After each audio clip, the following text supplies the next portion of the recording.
Hey guys, this is Bobby.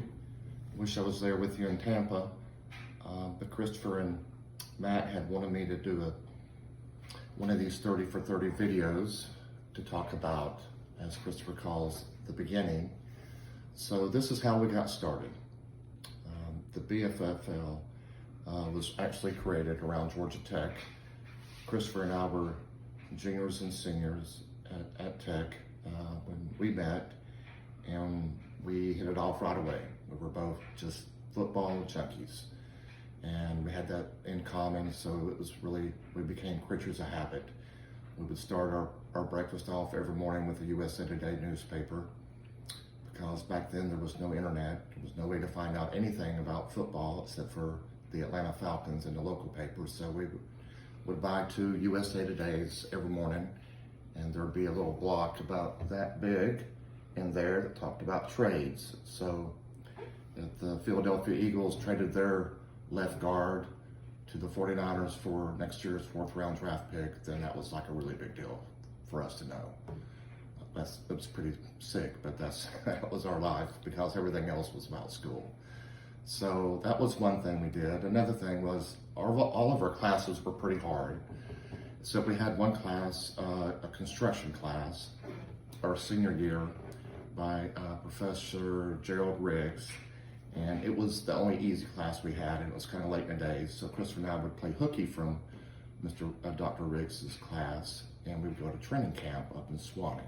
We'd go up there with a cooler full of beer and 2 yard chairs, and go up there in 100-degree heat and drink our beer and watch the Falcons practice.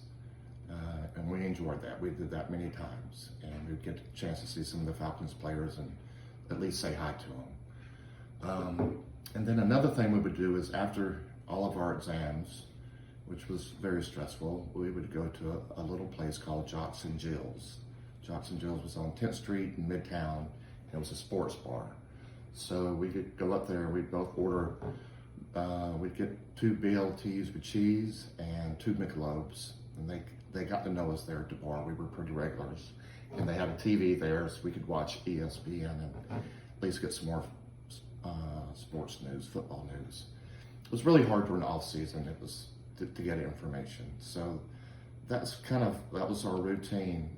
But one day, while we were at Jocks and Jills, there was a little thing, that holds the bar napkins and the straws. But right beside that was a little pamphlet about that big, and it was sponsored by Miller Lite.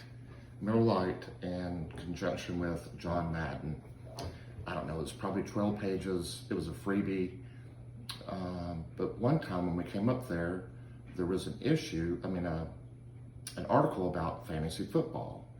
It was written by John Madden, and essentially it was just a concept of you draft, you have owners, those owners draft a large group of players, and then on Sunday you select a subgroup of your own players as your starters, and then how well those starters did on Sunday was how well your team did. And that was pretty much it. But Christopher and I were both dyslexic, so of course which means we just code for not being able to read very well. So we read over that 3 or 4 times, and we just thought that was the greatest damn thing. So we didn't really know what to do with it, and we didn't really have any football junkie friends other than the 2 of us. But Christopher did have a roommate. His name was J.D. Breen, and J.D. was really smart. J.D. would make a 97 on a super hard test without studying one time, and Christopher and I would study for 3 days and make an 83. So what J.D. didn't know, he could pick up pretty quickly. So we roped J.D. into to be with us in forming a league. So we had our first draft. This is in the fall of 1990.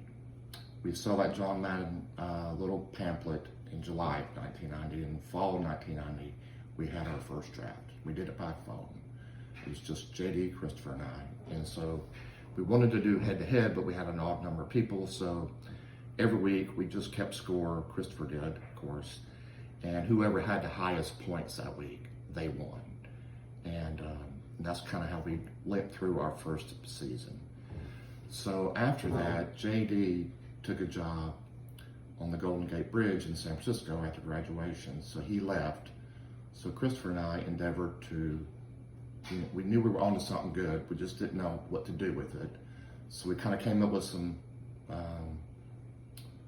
guidelines for ourselves. We wanted to be able to play head to head. We wanted an even number of teams. We thought 8 was the right number. We knew we wanted 2 conferences, so we could end up with like a winner of one conference versus the winner of another conference in a Super Bowl. So we had that going for us, and we came up with a name. We wanted to honor JD. His last, the first 2 letters of his last name was BR, so we used that, and ICK from my last name, Vickery. Then that made Brick, and then we used the HAT, first 3 letters of Christopher's last name, to make Hat, and we just thought that was the coolest thing in the world. If you can imagine a football helmet made of bricks, so we just thought that was pretty badass. So we had our logo, Brick Hat. So then we took off trying to get, Christopher says, I'll get 3 people, Bobby, you get 3 people, so we'll have a total of 8 people, and our 91 season will be, kind of like our first real deal season, even though we started in 90. So Christopher has a first cousin, Jamie Sykes, who you all know, and I think is probably watching this video, and his best friend growing up, college roommate, and they both lived in Atlanta at the time, Jimmy and Mila. So that was pretty much an easy call for Christopher. He got Jamie and Jimmy. He struggled on the 4th person because it's sort of a commitment, as you know. We just didn't know how much of a commitment, so we were we were finessing the story, probably telling some white lies, trying to get people, to join our league. So Christopher found his cousin by marriage, wife's husband. His name is Jay. So that Jay made Christopher's 4th person. And then I went and talked to my best friend growing up, Doug Spears, and he and I were best friends since 6th grade. Went all through school together and remained best friends, our whole lives, even till today. So that was easy, except for convincing Doug that, he had to actually, be involved in something that required some work. And he was a big football fan, a Georgia fan, a Falcons fan, so that part was easy. Then I went after my Uncle Richard, who had 2 young boys, Paul and Matthew, and I swear they could have been anchors for ESPN at that time. They were so knowledgeable about football. So my Uncle Richard agreed only if Paul and Matthew could participate. So of course the answer was yes. So they formed a team. And then the final slot was Christopher and I, our senior year, had a class called AutoCAD, and it was taught by Wayne Sarasuda.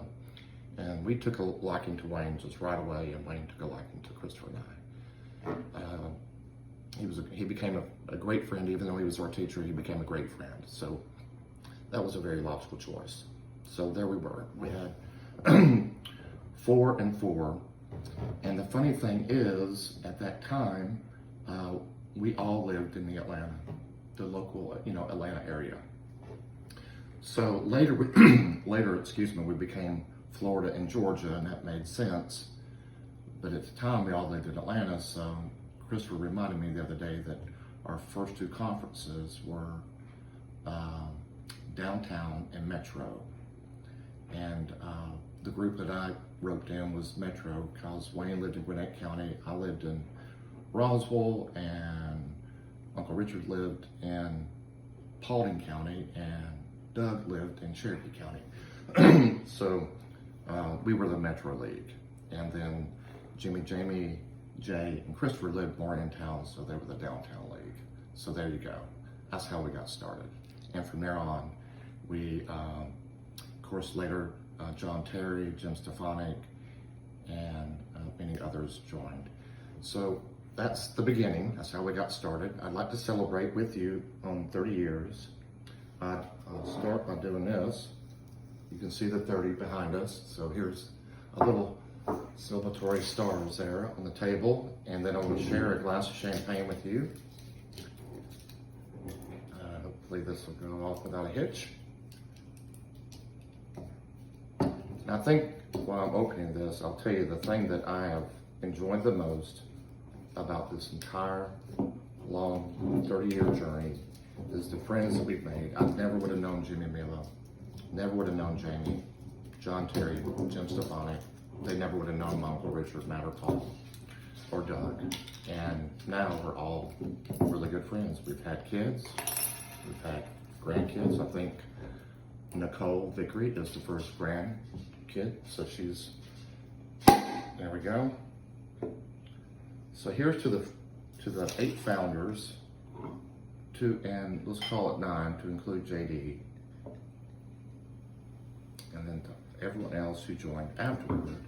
And who would have thought today we'd be celebrating 30 years? So here's to you guys.